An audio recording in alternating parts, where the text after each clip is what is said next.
The book challenges conventional views of work, culture, and leadership and provides a roadmap for unleashing potential and building a better future through concepts like the mirror test and hero's sacrifice.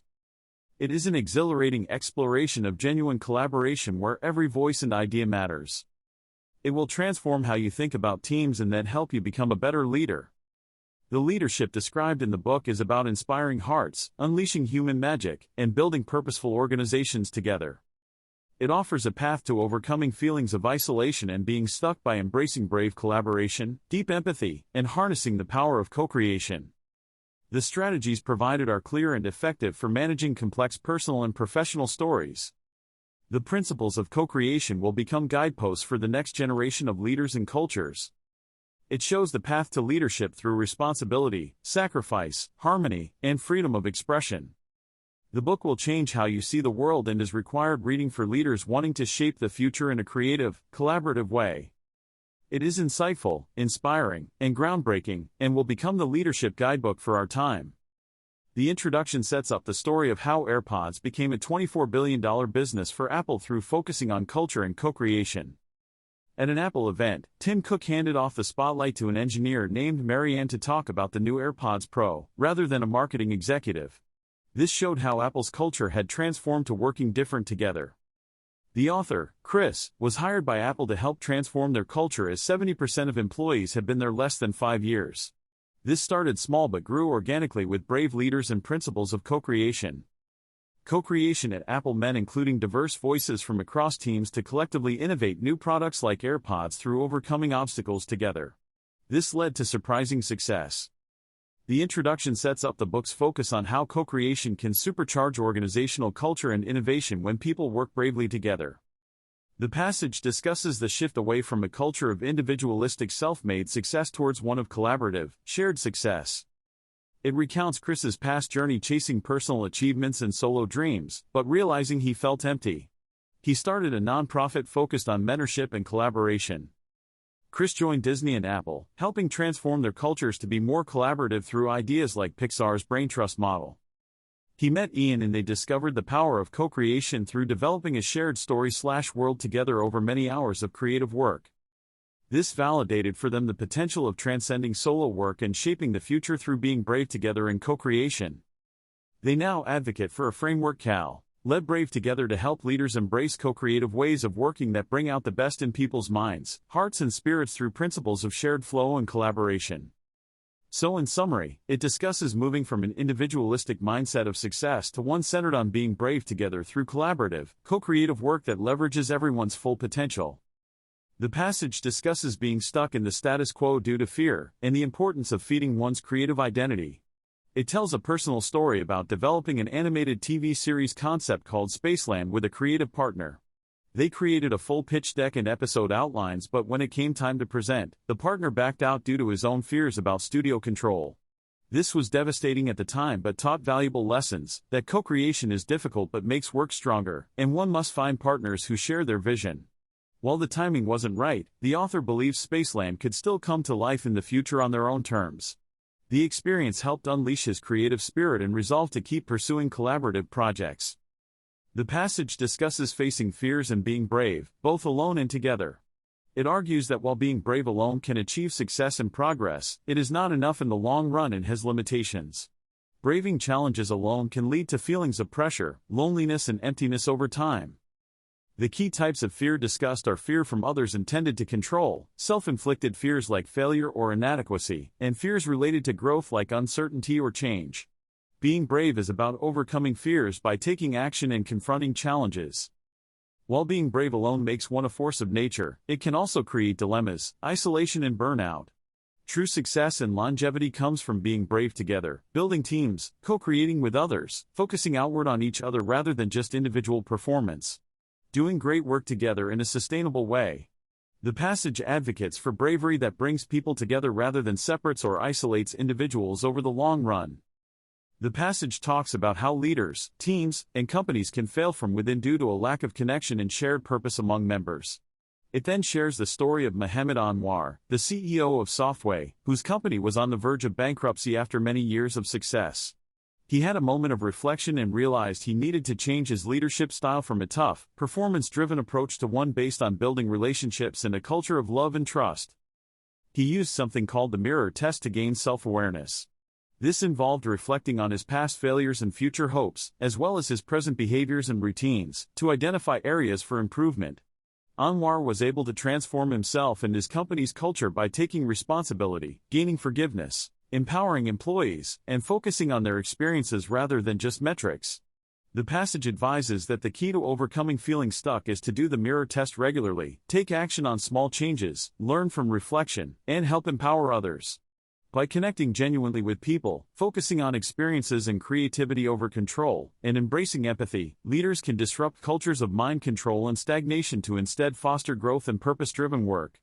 Doing this work of self-reflection and transforming relationships bravely together is what allows organizations and individuals to fulfill their potential.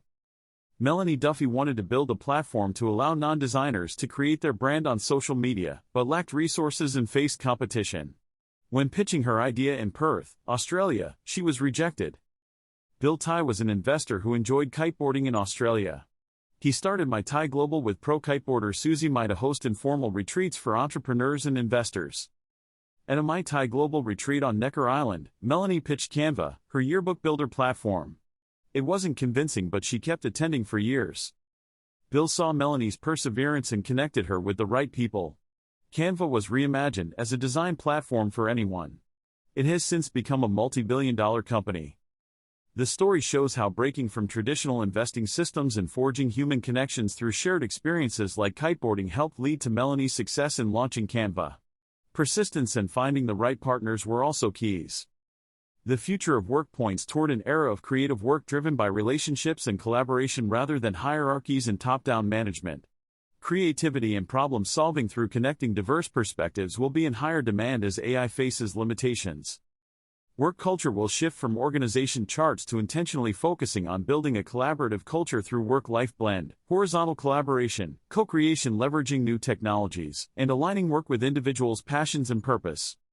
Leadership will need to evolve beyond a focus on execution, results, and control to embrace principles of transparency, empathy, compassion, and setting clear boundaries against toxic behaviors. This involves leading differently through challenging times. There is a debate around whether the future lies in traditional employment or entrepreneurship. Both models have limitations and breaking points. The key may be allowing elements of entrepreneurship and co-creation within employment to better align work with individual fulfillment and societal impact. Overall, the passage promotes a vision of the future of work being defined by nuclear fusion-like co-creation that harnesses the power of bringing diverse individuals and perspectives together in an inclusive way, as opposed to division and separation. His involves transitioning beyond traditional top-down approaches to truly collaborative models.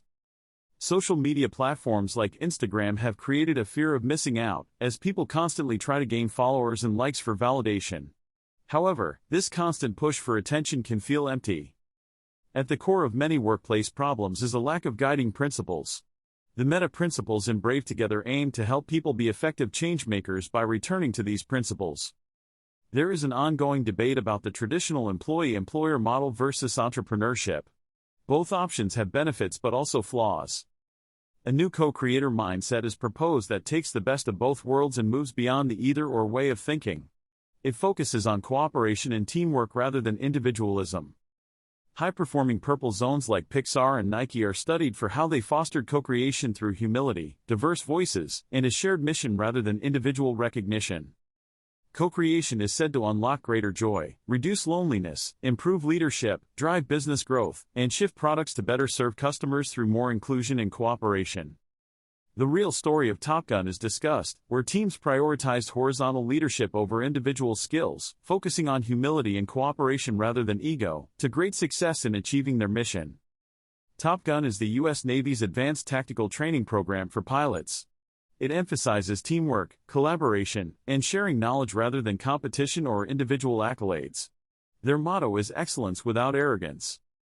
Graduates go on to teach what they've learned to others in the fleet, spreading Top Gun's training more widely. This benefits the entire Navy. Breaking down silos and fostering collaboration leads to better performance and outcomes.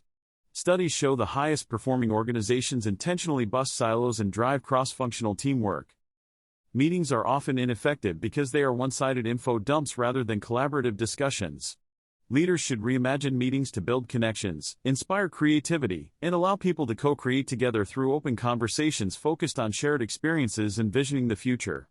This can make remote work feel more engaging and less isolating. Shifting the focus from execution to experience makes meetings more fluid and inspiring. Leaders should lead with questions, check egos at the door, and allow the best ideas to surface regardless of hierarchy. Keeping meetings short and focused on a few well-designed exercises also maintains energy and attention. The passage begins by discussing Nikola Tesla's attempts to create a perpetual motion machine, which would violate the laws of thermodynamics. Despite being told it was impossible by a professor, Tesla continued iterating designs in his head until he believed he had succeeded. After Tesla's death, the US government seized his papers out of fear enemies could obtain his secrets. What happened to Tesla's papers remains mysterious. The passage questions if genius should be kept private or shared with others. An alternative presented is to harness the power of asking great questions and working creatively with others. This co-creative approach could produce endless energy through collaboration, rather than reliance on a single person. The passage critiques the modern tendency to rely on expertise and centralized authority. In the past, organizations were centralized, but now knowledge workers and experts try to assert dominance. This closes off connection and questions from others. A better model is one of co-creators and shared wisdom, where people work together collaboratively rather than experts imposing their views on others. The goal should be connection rather than separation or one person having all the answers. Bad managers believe they always need to have the answers and be the knowledge handyman. They react first with answers rather than listening and collaborating. This prevents co-creation and makes others feel like a threat. They cling to their ideas and ego rather than being open to learning. Focusing only on technical knowledge and past experiences can blind managers to new perspectives and ideas from others. Experts may dismiss others and not innovate because they want to defend their expertise. When managers lead with answers rather than questions, it does not foster relationships or empower others. It can kill co-creation before it starts. In contrast, leading with questions and listening without judgment has many benefits. It connects people, makes them feel heard and understood, and empowers them. It also allows managers to be open to changing their views based on new insights from others. Steve Jobs exemplified listening with an openness to change his mind based on better ideas, from wherever they came. This shocked those used to leaders clinging stubbornly to their preconceived notions. So in summary, the key message is that bad managers lead with answers while better managers lead with open-ended questions, listen without ego, and are willing to adapt their views based on collaborating with others. The passage introduces 6 meta principles aimed at providing guidance while allowing for flexibility and individuality. The first principle is lead with a question, which encourages exploration over definitive answers. It notes the importance of asking the right questions to gain insights and make connections. It then discusses the value of sharing wisdom with others rather than hoarding knowledge. When leaders share their wisdom through applying knowledge and experiences, it creates opportunities for powerful transformation. 3 golden questions are presented as examples of questions that can provide direction and enrich interactions. The questions prompt reflection on fulfillment, excitement, and inspiration. They are meant to strengthen relationships and empower others. The passage shifts to discussing getting out of survival mode, where one feels the full weight of struggles. It notes how even heroes face difficult times at the beginning of their journey. An anecdote is shared about a friend named Jessica who struggled with a failing marriage, financial pressures, single parenting and more. She tried different approaches to improve her situation but remained stuck in survival. In summary, the passage introduces principles focused on questioning over answers, shares wisdom, and examines how to shift out of a survival mindset through recognizing one's own hero's journey. It advocates embracing challenges as steps toward transformation. The passage describes someone who has tried various online business ventures and side hustles like selling items on eBay, but nothing has been successful or profitable. She spends money on retail therapy searching for happiness but ends up with things that don't matter. She feels exhausted from trying different ideas that don't work out and questions her abilities. She gives in to fear of failure. The passage then lists some common thoughts people have when feeling stuck in survival mode, constantly working to get by with no progress or purpose. It asks if the reader has ever experienced feelings of helplessness, frustration that life seems too hard, comparing their life to perfect lives on social media, feeling disconnected while just getting through each day on autopilot. So in summary, the passage describes someone who has tried and failed at various side businesses and money-making schemes, spends money seeking happiness but ends up empty, feels drained from constant setbacks with no progress, and identifies with feelings of being stuck in a survival mentality with no real purpose or meaningful life. When the author joined Apple in 2015, he observed the company's culture emphasized secrecy to preserve surprise for product launches. However, this also led to issues like hoarding information, personal agendas, and infighting between teams. New employees, especially engineers, struggled with not knowing who they could share information with or when. As the product ecosystem and technical challenges grew, more collaboration was needed. The author wondered how Apple could address these issues to keep innovating at a high level. He came across an interview where Clayton Christensen expressed concern that Apple's culture of secrecy could hamper innovation if teams did not collaborate and share knowledge more freely. This inspired the author to explore how Apple could shift its culture from one of secrecy to more open collaboration and knowledge sharing between teams. The core question was how to maintain innovation while fostering a healthier culture where employees felt empowered to work together. So in summary, the author observes issues with Apple's secretive culture and is looking for ways to help the company transition to a more collaborative approach that can sustain its high level of innovation into the future. The author reflects on how Apple can continue innovating, referencing Steve Jobs looking in the mirror. They wonder what the mirror is for Apple today. They discuss issues that arose during development of the AirPods, with teams working in silos and only converging late in the process, causing friction. This prompts thinking about how teams could collaborate more seamlessly and build relationships. The author partners with others at Apple to explore principles of collaboration inspired by Covey and Catmull. They study collaborative teams at Apple like the camera brain trust and see open sharing and regular meetings help innovation. Applying this to AirPods leads to better collaboration in the AirPods Pro. The author works to collaboration by design across Apple, identifying principles like following a vision, early sharing without waiting for perfection, psychological safety, and focus on relationships. This is meant to drive future innovation at Apple. Priya Subramaniam, head of operations at Apple, prioritized giving her team direct, candid information even if it wasn't perfectly packaged. She valued transparency over perfect presentations.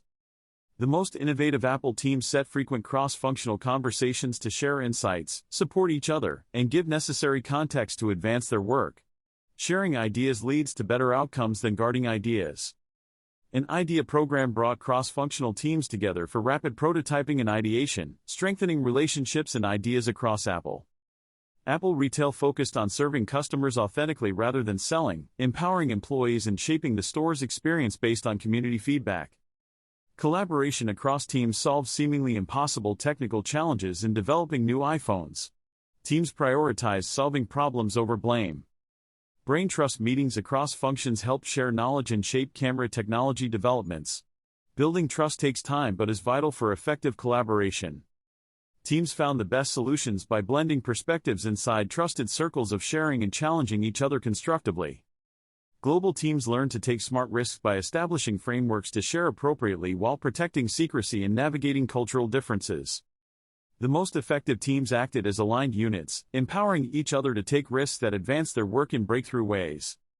Being open to others' ideas, not just advocating one's own, leads to the best outcomes from collaborative discussions and development.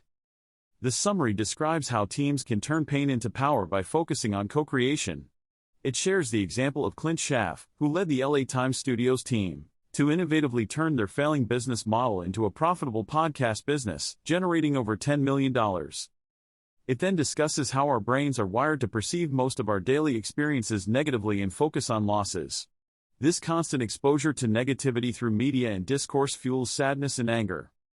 The summary then shares a personal story about a nurse, Belle Ang, who experienced the devastating loss of her young son.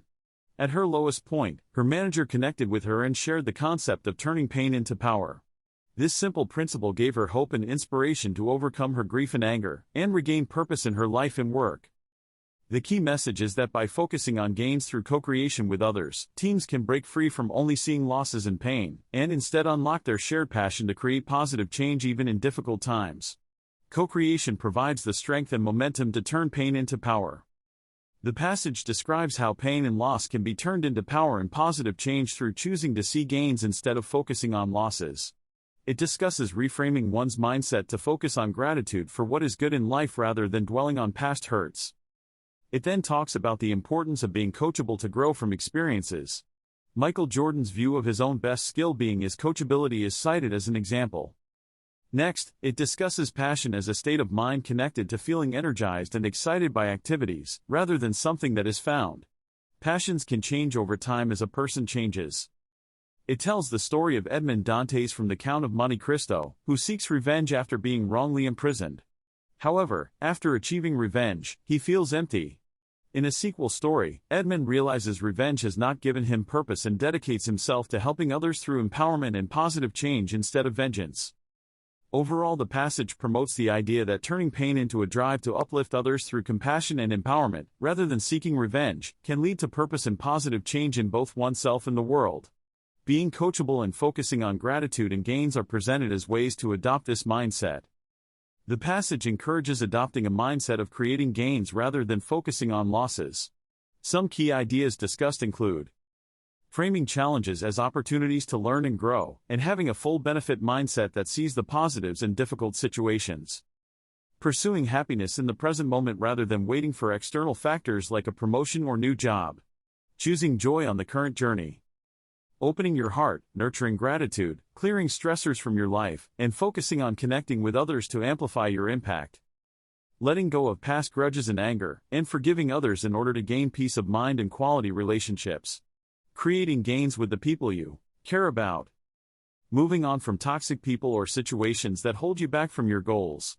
Forgiveness can lead to personal power and transformation. The overall message encourages shifting one's mindset from a place of stress or loss to actively seeking gains, opportunities, fulfillment and happy moments along life's journey through strategies like gratitude, forgiveness and focusing on growth. The passage questions the notion that NBA teams should be built around a single franchise player or rock star. It argues this often inflates a star player's ego and leads them to demand more control and influence over team decisions. It cites examples of the Memphis Grizzlies and LA Lakers playing better statistically when their stars Ja Morant and LeBron James were absent due to injuries. This suggests the team dynamic may work better when not centered around a single player. It draws a parallel to the rock star CEO model in business, where all focus/resources go to a singular leader who is expected to drive results. The passage questions if this approach truly yields the best outcomes compared to building a strong overall team. In summary, it challenges the conventional wisdom that NBA or business success depends on having a dominant rock star player/leader, arguing the team dynamic may work better when not centered around any single ego or individual. Having a balanced, cooperative team may produce better long-term results.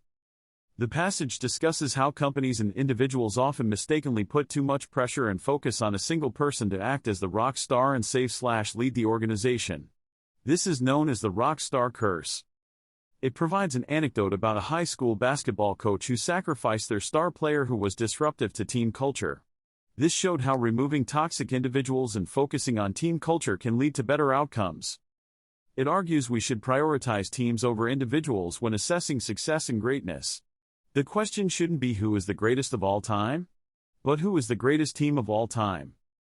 It then discusses how people struggle with managing their identity and differentiating their authentic self from the roles and images they project. Drawing on theory of impression management, it explains how people take on different identities and behaviors in public front stage contexts versus private backstage settings. It advocates for aiming for a blended identity rather than trying to constantly balance different roles.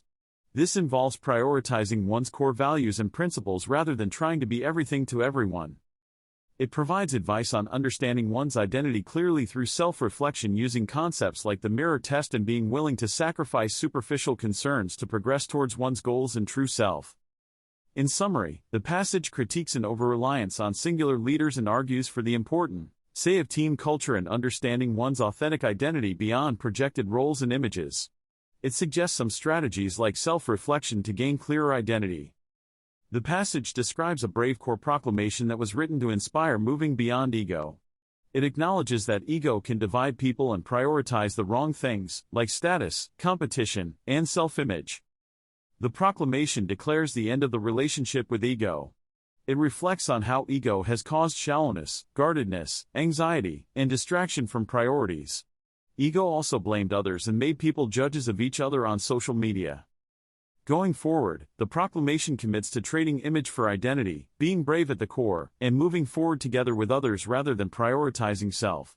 It advocates for wisdom, empathy, character, sacrifice, and cooperation to achieve a future of no poverty, racism, unity, and peace. The passage concludes by discussing the concept of the hero's sacrifice, how real sacrifice means giving up something of value for a higher purpose, like bettering oneself to help others. It's about doing more with one's life or giving up what holds one back. Integrity and humble confidence are also discussed as virtues of the future heroes. The passage discusses empowering others and leading without ego. It advocates for humble confidence and being willing to sacrifice for the benefit of others. Sacrifice may be difficult at first but develops into a pattern of humility. Social media can feed the ego by allowing people to broadcast their successes and lives for validation. True success is not defined by showing off to others. Leaders like the Golden State Warriors exemplify ego-free teamwork through high-fiving each other, sharing praise, focusing on fundamentals, and finding joy together in both wins and losses. Giannis Antetokounmpo demonstrated ego-free leadership after his team's playoff loss by refusing to see it as a failure, acknowledging both good and bad days in sports. Success is about growing together through both wins and losses, not just winning championships. Overall, the passage encourages empowering others through sacrifice of ego, building unbreakable relationships through humility, and focusing on cooperation and teamwork over individual glory or validation through social media. Leading without ego creates a culture of shared success and growth. The passage references an email sent by a CEO named Garg to staff criticizing them harshly for being too slow and comparing them to dumb dolphins that get caught in nets. This signals a brutally harsh management style focused on short-term profits. It questions whether Garg's belief in acting aggressively like a shark paid off in terms of results, or if it damaged company culture and morale. It suggests a shark-like approach may not live up to expectations. It then discusses the TV show Shark Tank and how it popularized the idea that success comes from acting aggressively and exploiting opportunities, but questions whether the investors on the show have actually achieved profitable returns or if contestants have a negative experience. It breaks down different criticisms of the shark mentality portrayed on Shark Tank, that the investors don't always get along, often don't know much about the businesses, put contestants through an emotionally taxing process with psychiatrists on staff, and some contestants don't truly want to participate.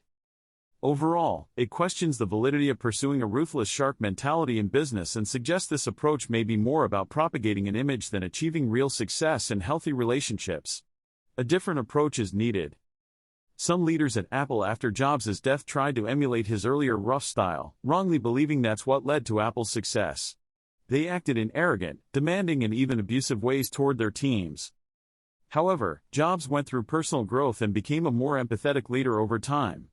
Former Pixar CEO Ed Catmull described observing this positive transformation in Jobs. When some leaders at Apple clung to the earlier rough persona, it created tensions in the culture and harmed relationships. Some acted with excessive pride, mistreating people.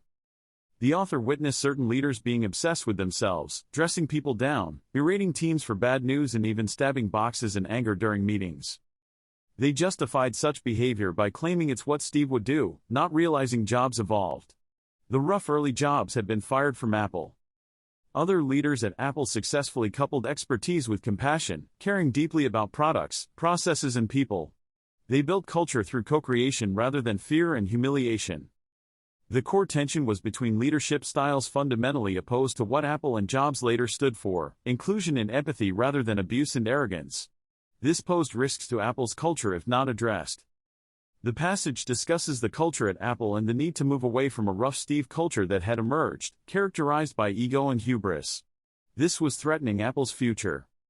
Apple University was created to develop leaders, but it fell short by not addressing the cultural issues. A new approach was needed to amplify the changed Steve model of more empathetic leadership. The future of Apple depended on building more leaders with this empathetic approach. A plan was developed with key leaders to shift the culture to one centered around different together, collaboration, compassion, and co-creation across the company. This cultural transition succeeded in transforming Apple's leadership and enabling deeper collaboration on projects. It became central to Apple's inclusion, diversity, and securing its long-term future. The approach showed it could work to shape culture in a and Y domain. The passage advocates for leaders to become future shapers using this model of empathetic, collaborative leadership. It provides attributes of effective dolphin leadership focused on empowering others, shared purpose, selflessness, and co-creation. The passage discusses the importance of making others the mission rather than focusing solely on oneself. It uses Malala Yousafzai as an example of someone who risked her life fighting for girls' education even after being shot by the Taliban. Some key points. Making others the mission gives life more meaning and purpose compared to pursuing selfish goals. It leads to continual growth and impact. It creates endless energy and motivation, as seen in Malala's relentless advocacy. It allows one to take life to the next level by prioritizing what really matters, serving others. It cultivates compassion through understanding others rather than being self-absorbed. True compassion involves understanding others out of kindness. Living this way brings happiness not just for an hour or day but for a lifetime by positively impacting the world. Examples are given of people like Kwale Lin who are empowering and lifting up women in their community through mentorship and resources. Overall, the passage encourages focusing outward on others rather than inward on oneself as a way to find fulfillment and truly make a difference in the world. Making others the mission is positioned as a path to a more meaningful and purpose-driven life. The passage describes how Satya Nadella, CEO of Microsoft, was inspired by how his wife Anu cared for their son Zan, who had cerebral palsy. Seeing her deep empathy and focus on Zan's well-being, not her own, impacted Satya profoundly. After Zan's birth, Satya learned the importance of empathy in his leadership. He led a transformation at Microsoft to make the culture more empathetic, compassionate, and people-focused. Zan passed away at a young age but inspired Satya to push technology's boundaries to be more accessible and supportive of those with disabilities. The experience with Zan shaped Satya's approach to making others the mission, being present and empathetic, focusing on giving rather than receiving, and serving others through leadership. It provides an example of how personal experiences with compassion can influence one's career and transform an organization's culture for the better by prioritizing empathy. The author's facility provided nursing supplies, food and maintenance assistance to a struggling elderly care facility that was closing down due to financial difficulties. This helped relieve the staff for about a week.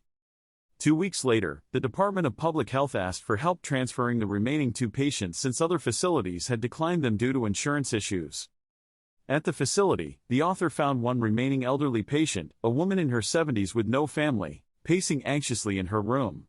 She had been calling facilities but feeling rejected.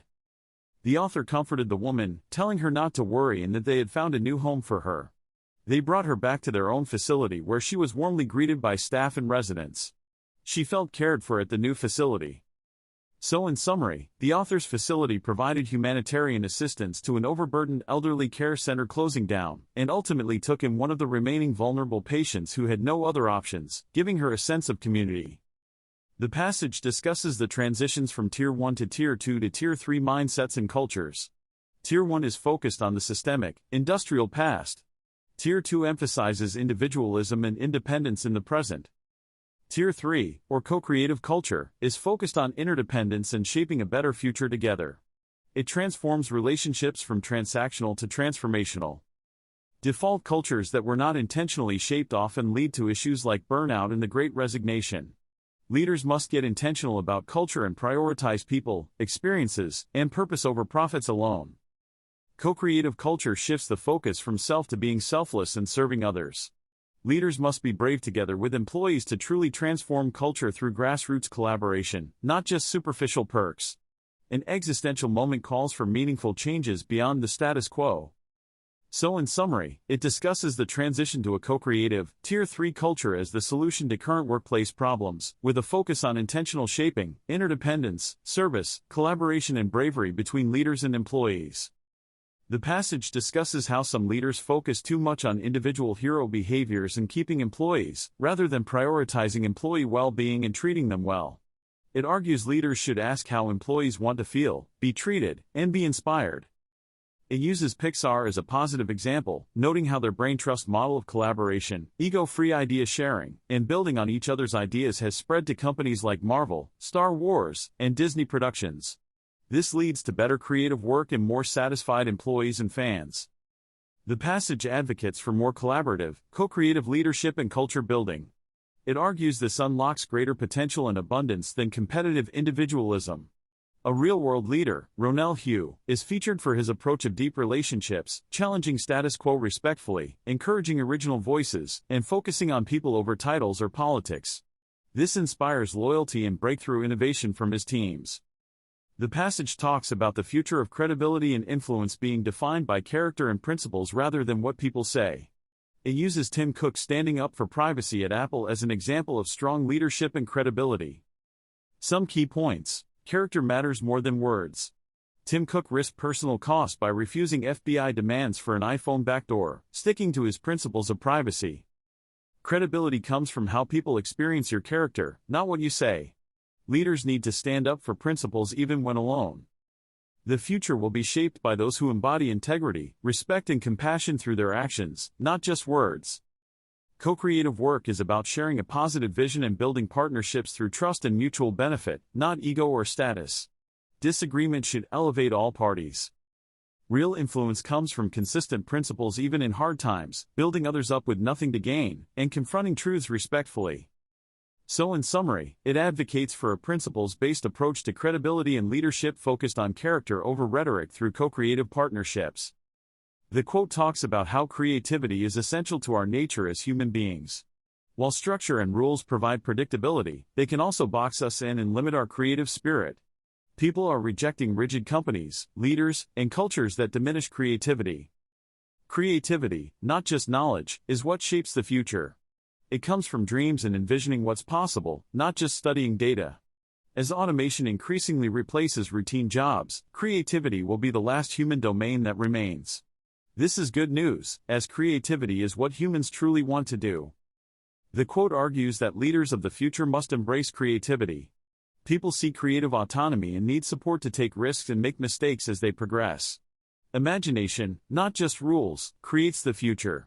Creativity will become our superpower as AI automates more jobs. The future is about co-creative work between humans and machines, where we provide the creative direction for technologies. In short, creativity is essential to our humanity and will be increasingly valued in the future. The experience of working from home during the pandemic gave many people a new perspective, that their work should fit into their personal life, not the other way around. This was a major mindset shift that will change people forever. People also felt a stronger need for social connection and to contribute to meaningful projects with others for the sake of community, not just career advancement. Misfits are those who see the world differently or who the world sees differently. They are change makers who want to use their talents to build something bigger. However, they are tired of just going through the motions. Misfits question the status quo and want a break from boring, repetitive work. As leaders, they care more about people than rules. Companies often see them as rebels. Misfits have creative, outside-the-box thinking. They may wonder if they are living someone else's dreams rather than their own. Rather than staying static, we should embrace new perspectives. Vase like Joseph Campbell's view of following our bliss and letting life's doors open for us. Leaders should seek to understand people, be part of the culture rather than above it, recognize individuals' strengths and potential, and measure their own contributions to building the culture. Harnessing misfits can spark disruption and innovation. The passage talks about taking active steps to define one's situation and shape one's future, rather than feeling like a victim of circumstances. It describes how Steve Young, backup quarterback for the 49ers, was feeling depressed and like he would be cut from the team. He talked to Stephen Covey on a plane, who helped shift Young's perspective by asking how good he thought he could get.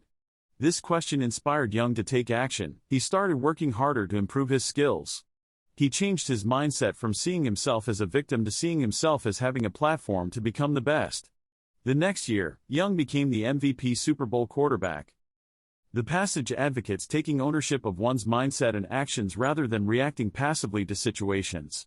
It says we can stop feeling scared and helpless by living intentionally through our principles for the future. It also briefly describes how Randy Nelson creatively got Steve Jobs' attention to land a job at Next by including unusual items like juggling balls in his application package, defining the situation on his own terms rather than relying on conventional methods. Randy Nelson creatively packaged and shrink-wrapped his resume and resume materials when applying for a job at Next, which was led by Steve Jobs. This unique presentation caught Steve Jobs' attention and helped Randy land his dream job. Randy went on to have a very successful career in leadership roles at Pixar University and later Apple University. His bold move in creatively defining the job application situation served him well and launched his career. Defining the situation means taking proactive steps to influence outcomes, rather than passively allowing situations to define you. It requires being transparent, communicating early, and addressing problems head-on. When the COVID-19 pandemic hit, the healthcare facility where Ian worked had already adopted Define the Situation or DTS as their mantra. This prepared them well to respond proactively and show leadership during the crisis. Some of the ways they defined the situation included stopping visitations early, implementing video calls between patients and families, and refusing to admit COVID patients to protect the elderly population in their care facility. Their defining actions helped manage outcomes during very challenging times. The county established an emergency stockpile of personal protective equipment, PPE, supplies during the COVID-19 pandemic and distributed them to healthcare providers. Providers had to file a formal request to receive supplies. The healthcare FOSSI, Liddy described, proactively filled out a requisition form weekly so they had a supply order ready. They sent consistent representatives to pick up orders to build rapport with county personnel. This enabled them to more easily obtain needed supplies when shortages occurred. Through consistent preventative measures like screening, distancing, disinfecting and isolating positive cases, the facility was able to avoid any patient cases for 8 months after the start of the pandemic. However, they did experience an outbreak on Christmas Day 2020 where half the patients tested positive. They isolated the outbreak and implemented protocols to avoid hospitalizations or deaths. Investigators later visited, curious how the facility avoided cases given the surrounding hotspots. The key difference identified was the cooperative, supportive culture where staff trusted each other and leadership to make decisions jointly based on shared principles like prioritizing patient well-being.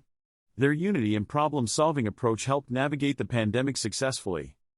Responsibility involves thinking and acting for ourselves, choosing transformations over transactions, and sticking to what truly matters. Co-creation is about connecting ideas, people, and ideas with people. It involves bringing out the best in ourselves and others. Defining the situation together in a co-creative way involves shaping experiences and culture intentionally. It's about creating a brave together culture where people work as a team to inspire one another and move things forward collectively. Co-creative cultures are built on trust and involve shaping experiences people can't get enough of as they pursue their best work in life together. It's about shaping a culture people want to be part of. Co-creative leadership means letting go of control, learning from and adapting culture, focusing on human connections through deep listening, looking to inspire even when it's difficult, and being openly grateful.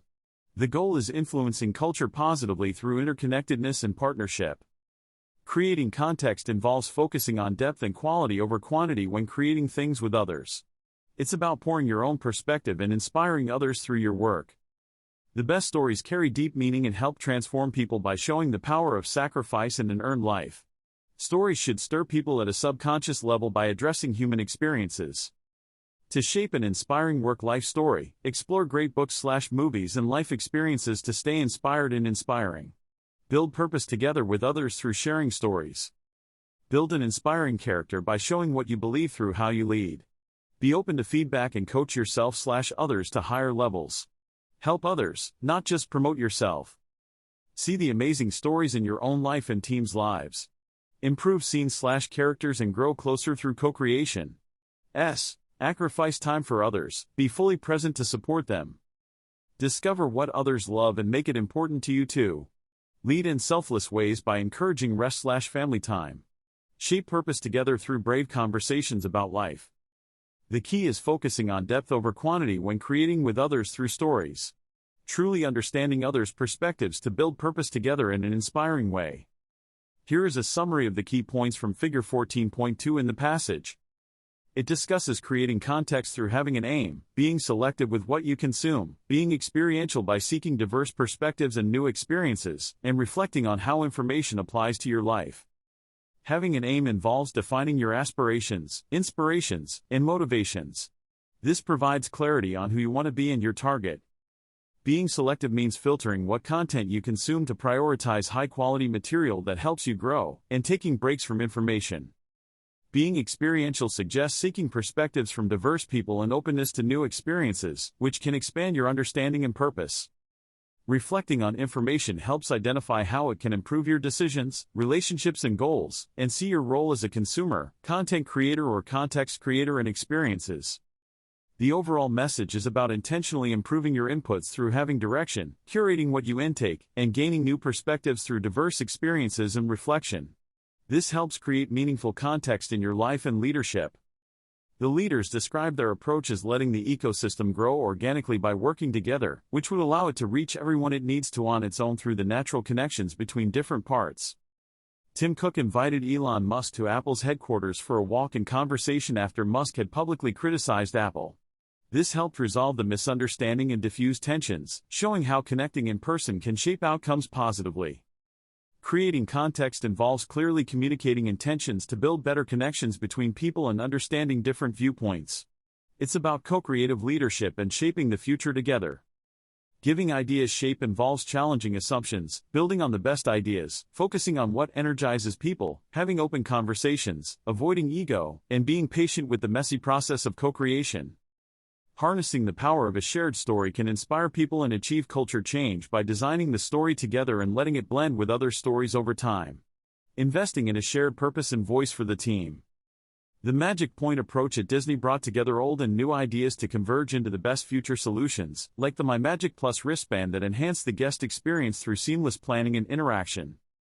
Giving people experience and feelings they'll never forget involves exceptional collaborations like Disney working with the creators of Avatar to fully immerse viewers in new worlds. It's important to take a macro view and focus on the big picture rather than getting bogged down in micro problems and tactics. This helps ensure you stay aligned with your core purpose and direction. Sivan Yari learned this lesson when her initial solutions of solar power for villages in Africa didn't work.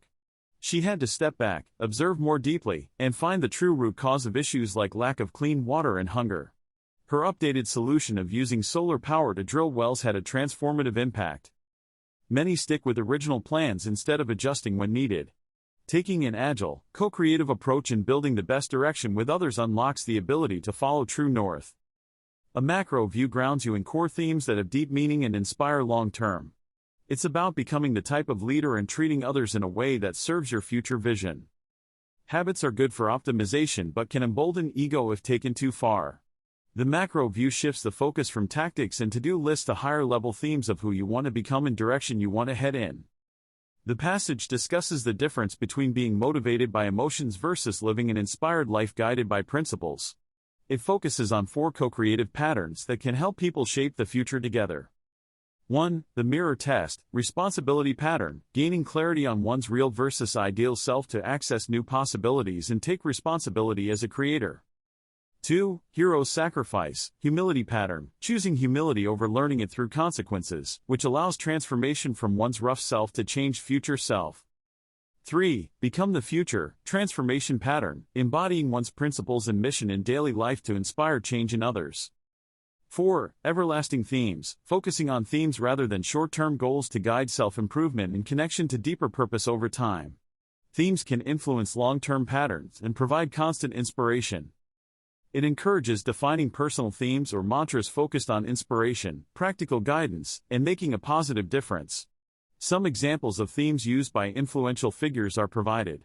Overall, it promotes using co-creative patterns and guiding themes to shape the future in a more principled and collaborative way with others. Here are the key points about Munger and Howard according to the passage. Charlie Munger is Warren Buffett's longtime business partner at Berkshire Hathaway. He takes a cross-disciplinary approach to learning and investing. His principles include loving what you do, becoming wise by reading, mastering principles, and doing the right thing. Bryce Dallas Howard is an accomplished actor and filmmaker. Her principles include learning from others like her father, making meaningful creative work that adds value to society, and sharing inspiring stories about women. Munger and Howard are focused on everlasting themes and first principles rather than external measures of success. They pay attention to an inner scoreboard of values rather than an outer scoreboard of things outside their control. Their alignment with core principles helps them stay true north in their work and lives despite challenges or pressures from outside. So in summary, the key commonality is their focus on identifying guiding principles and staying aligned to those principles internally rather than being swayed by external or superficial measures of success. The passages discuss building strong relationships and positive cultures through principles of love, trust, and cooperation. Some key points. Happiness comes from love. Parents should follow their children's interests co-creatively rather than try to live vicariously through them. Building trust with kids in co-creative ways can connect hearts in powerful ways. Kids' success is their choice, parents can still support them with love. Companies thrive when they invest in culture, making it a place people love. Treat people with dignity and empower diverse teams. Focus on first principles that will remain true over time. Inspire creativity through collaboration and resources. Leaders must care about the employee experience, not just results. Involve teams in cultural themes. Figures like Scott Belsky inspire execution through difficult times by focusing on purpose, empathy, and creative empowerment. Values should advance the mission. In crisis, make principle-based decisions, not just business ones. Have courage in your vision through tough times. So in summary, the passages discuss how to build strong relationships and positive cultures through principles of love, trust, cooperation, empowerment, and focusing on shared purpose and values. Mandela's first principles were sacrifice, overcoming hardship, and winning freedom. Earlier in his life he tried militant action and force, but that did not work. During his 27 years imprisoned, he learned forgiveness and became friends with his jailers. When he was finally freed and became president of South Africa, he applied the principle of forgiveness to the country. Instead of avenging himself and black South Africans against the white minority, he started the Truth and Reconciliation Commission. This allowed the country to acknowledge and learn from the injustices of apartheid, but also look to a shared future of compassion and unity. Mandela inspired South Africa to overcome its divisions through brave sacrifice, forgiveness after hardship, and nonviolent means of winning freedom. His principles helped the country avoid bloodshed and pave the way for a brighter future through reconciliation instead of retaliation. Lead with questions to spark curiosity and allow people to explore new ideas freely. Provide space for people to create, collaborate, and help shape the direction. Let the energy in the room guide which ideas to pursue. Celebrate collaborative efforts. See people for their potential and gifts. Recognize creative ideas, unique talents, and contributions to culture. Deep empathy means combining passion, turn pain into power, and compassion, make others the mission. Culture should focus on how to make people feel empowered and connected rather than just transactional goals. Power cultures with principles like purpose, alignment, integrity, and respect. Focus on shared vision and values rather than politics. Inspire people through stories of how principles are lived in the culture. Give people permission to take on challenges and disrupt the status quo. Help them connect across silos to build solutions. Turn boring work into creative work where people feel inspired. In the future, creativity will be most important as automation replaces non-creative jobs. Shaping culture involves asking questions, partnering with others, and allowing ideas to emerge from collective energy and collaboration. Here is a summary of the key points about our work life. Principles and values provide an important foundation and grounding for our work. They anchor our work in what really matters.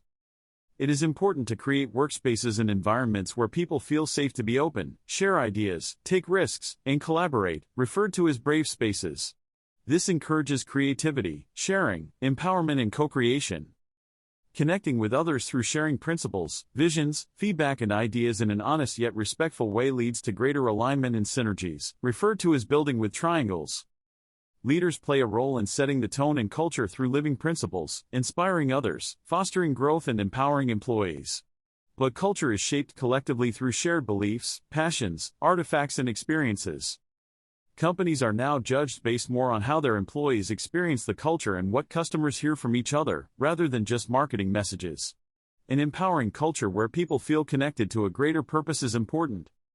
So in summary, the key themes are having strong foundations, creating empowering environments for open collaboration, connecting with others through sharing of ideas and principles, and the critical role of leadership and collective efforts in consciously shaping and inspiring organizational culture. The passage discusses how to build a company culture that is co-created by employees and customers rather than centered around just the company brand or individual personal brands. It advocates for a culture brand where people feel a sense of belonging and are empowered to contribute authentically. Key aspects of becoming a culture shaper include co-creative leadership, putting culture first, hiring for pod, essential rather than just skills, embodying shared principles, nurturing cultural artifacts, being willing to disrupt and adapt, empowering teams to solve problems, keeping an open mindset, and envisioning the future culture. It argues that small actions can build momentum for culture transformation if the right people are activated as catalysts. The passage closes by highlighting Walt Disney as an example of someone who pursued ambitious dreams not alone but by empowering an innovative team to co-create magical experiences. Originally, Walt Disney envisioned Epcot, experimental prototype community of tomorrow, as an actual functioning city where people would live and work, with a focus on technology and innovation. However, it eventually became just another Disney theme park. In the 1980s, as Disney's core animation business was struggling, there were questions about whether Disney would even survive as a company under money-focused executives. Fast forward to a City Hall meeting where a frail Steve Jobs speaks about Apple's need for a new campus as it was growing rapidly in Cupertino. He unveiled plans for the new Apple Park campus, which would be a circular design built around nature with on-site renewable energy.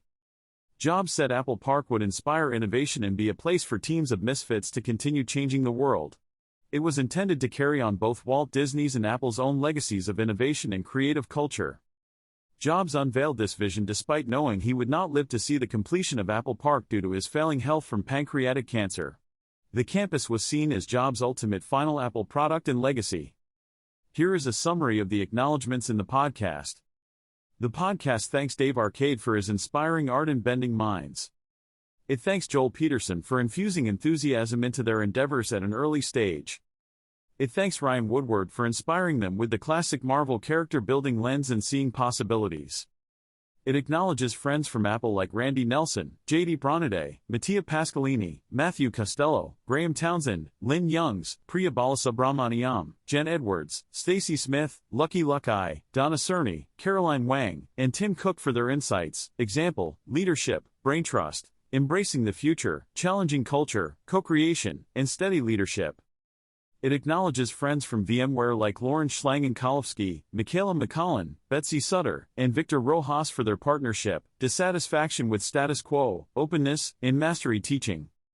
It acknowledges friends from Disney like Majabine Rayfudden, Jeanette Dennis, Emily Empel, Louise Murray, John Landau, Kenny Funk, and Imagineers like Ryan Weininger for their change-making, painting a big future, bringing the impossible to life, building space for brave conversations, and disruptiveness.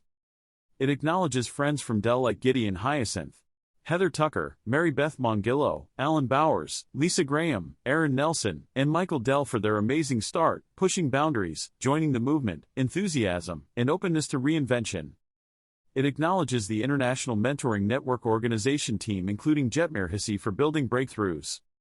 It acknowledges friends at Generations Healthcare like Tom Olds for opportunities, leadership, and shaping cultures in healthcare. Here are summaries of the articles. 1. The Memphis Grizzlies have continued winning games even without their star player John Morant, who has been out with an injury. Their team-first approach and depth have allowed them to step up in Morant's absence. 2. Some argue the Los Angeles Lakers have played better basketball without LeBron James this season. While James is one of the best players ever, his absence has allowed other players to shine in the team to find an identity and play more cohesively without depending so much on one superstar. 3.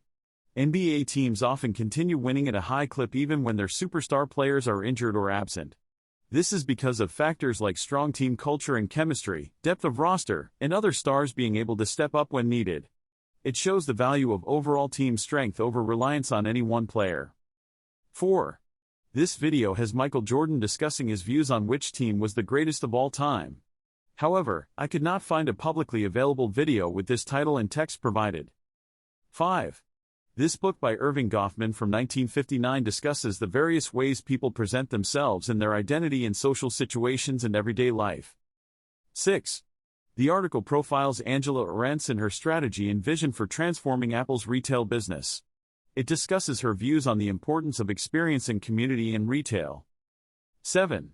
The article quotes Warriors coach Steve Kerr praising Stephen Curry for being low-key off the court but a fierce competitor on it, calling it a powerful combination. 8. The article gives insights into the Warriors' practice regimen and culture under Steve Kerr, including his use of various drills and emphasis on having fun. 9. This article focuses on the same insights about the Warriors' practices and culture as the previous one. 10. The article analyzes Giannis Antetokounmpo's mindset in responding to his playoff failures and growth as a leader who is able to overcome setbacks. Here is a summary of the article. BYU animation students discuss Disney's Soul. The article discusses reactions from BYU animation students to the Pixar film Soul. Some of the key points. Students appreciated the film's exploration of existential questions about life's purpose and meaning. One student said it made her think more deeply about her career goals and passions. The unique visual style and artistic techniques used to depict the before and after life were praised. Students said it showed Pixar's continued innovation in animation. Some felt the film's messaging about finding inner fulfillment through life experiences rather than career success resonated with them as students still exploring potential careers. The development of the main character Joe was well done in showing how passions can evolve over time based on life experiences. Students said this provided perspective. Overall, the film was seen as a thoughtful work of animation that provokes reflection on meaningful topics. Students said it shows how animation can be used as a medium for more philosophical storytelling. So in summary, the article discusses positive reactions from BYU animation students to the film's artistic style, storytelling, and ability to inspire reflection on life's purpose through the medium of animation.